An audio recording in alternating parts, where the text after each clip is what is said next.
El buscar las salidas equivocadas se debe a que el desarrollo de la niñez fue afectado por información negativa o experiencias que lo afectaron en su vida. Todo esto produce un impedimento al crecimiento espiritual. La falta de nutrición emocional se vuelve un enanismo espiritual. La persona necesita del amor de Dios para que así pueda seguir siguiendo los pasos del Maestro.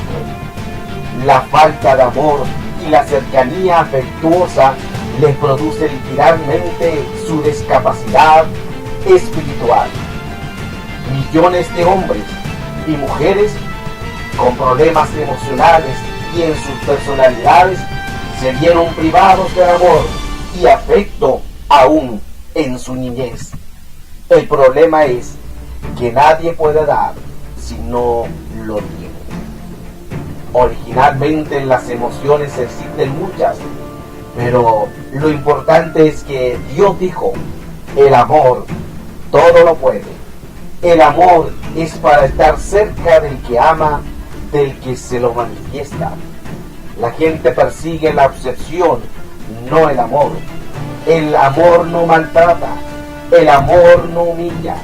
La obsesión te lleva al temor y al daño.